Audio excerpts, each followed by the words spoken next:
இது இன்றைக்கி ஒரு சிம்பிள் ரெசிபி தான். சேமியா தான் பண்ண போகிறோம். உதிரி உதிரியாக ரொம்ப ஈஸியாக சீக்கிரமே பண்ணிடலாம். வாங்க எப்படி பண்ணுறதுன்னு பார்க்கலாம். ஒரு கடாயில் எண்ணெய் ஊற்றிக்கலாம். எண்ணெய் ஊற்றிட்டு கடுகு, உளுந்தம்பருப்பு, அப்புறம் கடலைப்பருப்பு ஆட் பண்ணிக்கலாம். கடலைப்பருப்பு ஆட் பண்ணி நல்லா பொரிஞ்சு வரட்டும். இந்த ஸ்டேஜில் நல்லா பொரிஞ்சு செவந்து வந்ததும் வெங்காயம், பச்சை மிளகாய், கருவேப்பிலை ஆட் பண்ணிக்கலாம்.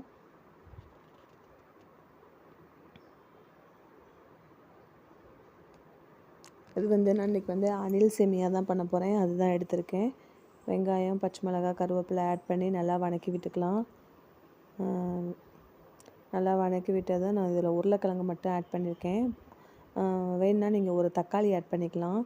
தக்காளி என் பையனுக்கு பிடிக்காதனால நான் ஆட் பண்ணல. இதில் உருளைக்கிழங்கு, பட்டாணிலாம் ஆட் பண்ணிக்கலாம். இதில் நான் உருளைக்கிழங்கு மட்டும் ஆட் பண்ணியிருக்கேன். உருளைக்கிழங்கு ஆட் பண்ணி லைட்டாக உப்பு சேர்த்து, உப்பு மஞ்சத்தூள் ஆட் பண்ணிக்கலாம். உப்பு மஞ்சத்தூள் சேர்த்து நல்லா வதக்கி விட்டுக்கலாம்.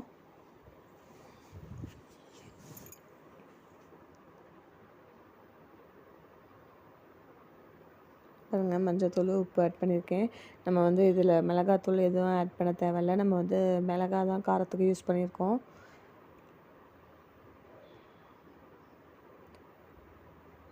போட்டுட்டு இந்த டைம் தண்ணி ஆட் பண்ணிக்கலாம். நல்லா ஓரளவு வதங்கினதும் தண்ணி ஆட் பண்ணிக்கலாம்.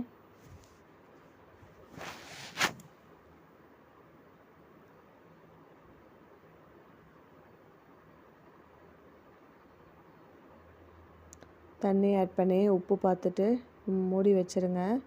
மூடி வச்சதும் அது வெந்து வரட்டும். நல்லா அதிலே வெங்காயம், காய்கறிலாம் நல்லா வெந்துடும்.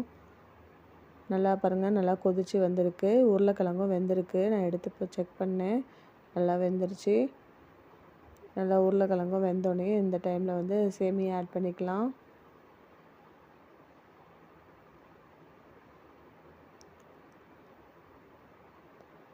சேமியா ஆட் பண்ணி நல்லா கிளறி விட்டுக்கலாம். நல்லா அந்த தண்ணி மூழ்கிற அளவுக்கு நல்லா இது பண்ணிவிட்டு ஒரு சிம்லையே ஒரு 5 நிமிஷம் மூடி வச்சா போதும். தண்ணிலாம் சுண்டி வந்துடும்.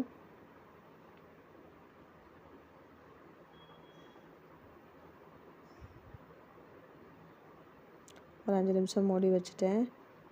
தண்ணி நல்லா சுண்டி வந்துடும். இந்த ஸ்டேஜில் எடுத்து பார்த்திங்கன்னா பாருங்கள், ஈஸியாக ரெடி ஆயிடுச்சு. அவ்வளோதாங்க. இப்போ சூடாக பரிமாறலாம். ரொம்ப டேஸ்ட்டாக இருந்துச்சு. நீங்களும் ட்ரை பண்ணி பாருங்கள். ட்ரை பண்ணி பார்த்துட்டு எப்படி இருக்குன்னு கமெண்ட் பண்ணுங்கள். வீடியோ பிடிச்சிருந்தால் லைக் பண்ணுங்கள், ஷேர் பண்ணுங்கள், சப்ஸ்கிரைப் பண்ணுங்கள்.